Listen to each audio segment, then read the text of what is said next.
ഈ കഴിഞ്ഞ ദിവസം ഞാനൊരു സിനിമ കണ്ടു. സിനിമയുടെ പേര് ഫെമിനിറ്റി ഫാത്തിമ. ഒരു വലിയ ബിഗ് ബഡ്ജറ്റ് ചിത്രമൊന്നും അല്ല, വലിയ സൂപ്പർ സ്റ്റാർസ് ഒന്നും അതിനകത്ത് അഭിനയിച്ചിട്ടുമില്ല. പക്ഷെ നല്ല ഒരു മെസ്സേജ് ആളുകൾക്ക് കൊടുക്കുന്നുണ്ട്, പ്രത്യേകിച്ചും സ്ത്രീകൾക്ക്. ഇനി അതെന്താണെന്ന് നോക്കാം. നമുക്ക് അതിൻ്റെ തീം, സാമ്പത്തികമായിട്ട് വളരെ താഴേക്കിടയിലുള്ള ഒരു മുസ്ലിം കുടുംബം. പെണ്ണുങ്ങൾ പുറത്തൊന്നും പണിക്ക് പോകരുത്, ഒരു 10 മക്കളെയെങ്കിലും പെറ്റു വളർത്തി കുട്ടികളുടെയും ഭർത്താവിൻ്റെയും ഒക്കെ കാര്യം നോക്കി ഇങ്ങനെ പുരയ്ക്കകത്ത് അടങ്ങി ഒതുങ്ങി കഴിയണമെന്ന ചിന്താഗതിയുള്ള ഉസ്താദായ ഒരു ഭർത്താവ്, 3 മക്കൾ, ഭർത്താവിൻ്റെ അമ്മ, ഇവരടങ്ങുന്നതാണ് ഫാത്തിമയുടെ കുടുംബം. രാവിലെ മുതൽ ഫാത്തിമയുടെ പങ്കപ്പാട് തുടങ്ങും. ഈ കുട്ടികൾ ഇച്ചിരി മുതിർന്നുവെങ്കിലും 10-12 വയസ്സുണ്ടെങ്കിലും അവർ കിടന്ന് മൂത്രമൊഴിക്കും, കട്ടിലേൽ കിടന്ന് മൂത്രമൊഴിക്കും. അപ്പം മെത്തയെല്ലാം ആകെ മൂത്രം കൊണ്ട് മോശമായിരിക്കുക. അപ്പോൾ ഈ മൂത്രം പറ്റിയ മെത്ത കഴുകി പുറത്തിട്ട് ഉണക്കാനിടും. കുറച്ച് ഉണങ്ങിക്കഴിയുമ്പോഴത്തേക്ക് ഏതെങ്കിലും ഒരു പുറത്തോടെ പോകുന്ന ഒരു പട്ടി വന്നിട്ട് അതിനകത്ത് മൂത്രമൊഴിക്കും, വീണ്ടും അത് കഴുകും. ഇങ്ങനെ ആ ഒരു മെത്ത കൊണ്ട് ഫാത്തിമ ഒത്തിരി കഷ്ടപ്പെടുന്നത്. നമുക്ക് ചിരിയും വരും, പക്ഷെ അതിലുപരിയായിട്ട് നമുക്ക് വേദനയാണ് അവിടെ തോന്നുന്നത്. അതുപോലെ ഭർത്താവ് പുറത്തേക്ക് പോകാൻ ഇറങ്ങിയാൽ ഉടനെ വിളിക്കും, ഫാത്തിമ എൻ്റെ ചെരുപ്പ് എവിടെ? അപ്പോൾ എന്ത് തിരക്കിൽ നിന്നാണെങ്കിലും ഫാത്തിമ ഓടി വന്ന ചെരുപ്പെടുത്ത് കൊണ്ടു കൊടുക്കും. അതുപോലെ തന്നെ പുറത്തുനിന്ന് കയറി വരുമ്പോൾ മേശപ്പുറത്ത് വെള്ളം ഉണ്ടെങ്കിലും അയാൾ എടുത്ത് കുടിക്കില്ല, ഫാത്തിമ വെള്ളം. അപ്പോഴത്തേക്കും ഫാത്തിമ ഓടി വന്ന് വെള്ളം കൊണ്ടു കൊടുക്കും. അതുപോലെ ഫാത്തിമ ഫാനിൻ്റെ സ്വിച്ച് ഇട്. അപ്പോൾ ഇതെല്ലാം ഇങ്ങനെയുള്ള കൊച്ചു കൊച്ചു കാര്യങ്ങൾക്ക് പോലും ഫാത്തിമ അയാൾ ബുദ്ധിമുട്ടിച്ചിരുന്നു. അപ്പം അങ്ങനെയുള്ള ഒരു പങ്കപ്പാട് നിറഞ്ഞൊരു ജീവിതമാണ്, പുറത്തേക്കൊന്നും പോകാൻ അവസരമില്ല. ഫാത്തിമയുടെ സഹോദരൻ ഗൾഫിലാണ്. അപ്പോൾ അയാൾ ഗൾഫിൽ നിന്ന് വരുമ്പോഴാണ് ഫാത്തിമയ്ക്കൊന്ന് പുറത്തു പോകാൻ അവസരം കിട്ടുന്നത്. അയാളെ എയർപോർട്ടിൽ പോയി കൂട്ടിക്കൊണ്ടുവരുന്ന സമയം.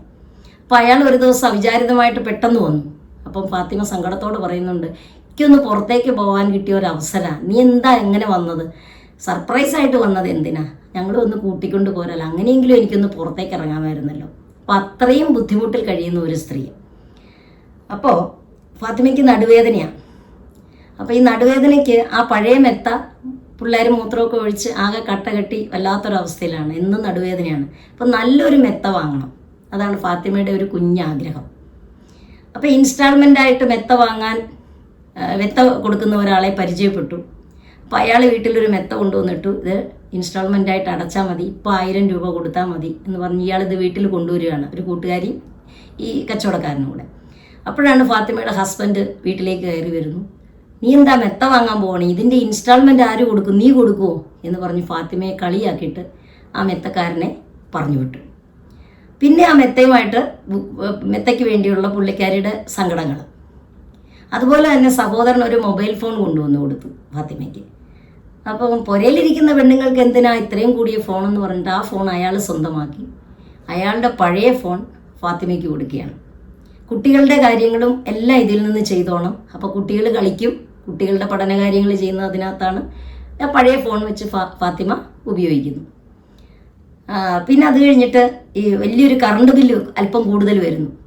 എന്ന് കഴിയുമ്പോൾ അത് ഫാത്തിമ ഫോൺ ചാർജ് ചെയ്യുന്നതുകൊണ്ടാണ് കറണ്ട് ബില്ല് കൂടിയെന്ന് പറയുന്നത് ഒച്ചയെടുക്കുന്ന ഭർത്താവ്.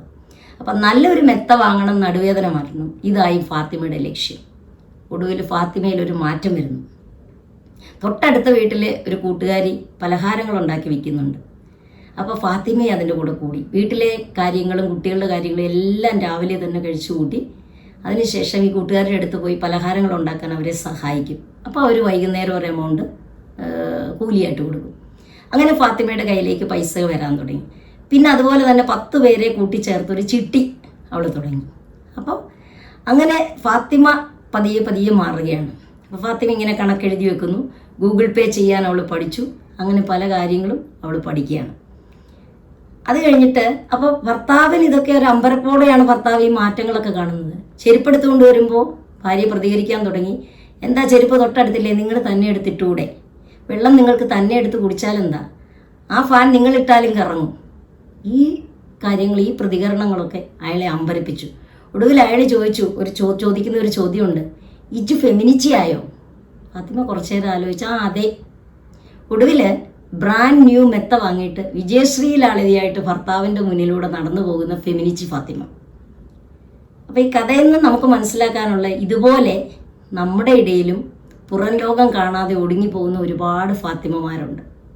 ഈ മണി പവർ എന്ന് പറയുന്ന വലിയൊരു പവർ തന്നെയാണ്. ഈ പവർ ഇല്ലാത്തത് കൊണ്ടാണ് സ്ത്രീകൾ അടിച്ചമർത്തപ്പെടുന്നത്, ചവിട്ടി മെതിക്കപ്പെടുന്നത്. ശാരീരിക മാനസിക പീഡനങ്ങൾ വീട്ടിൽ നിന്ന് എത്ര ഉണ്ടായാലും സഹിച്ചു പിടിച്ചു നിൽക്കുന്നത്.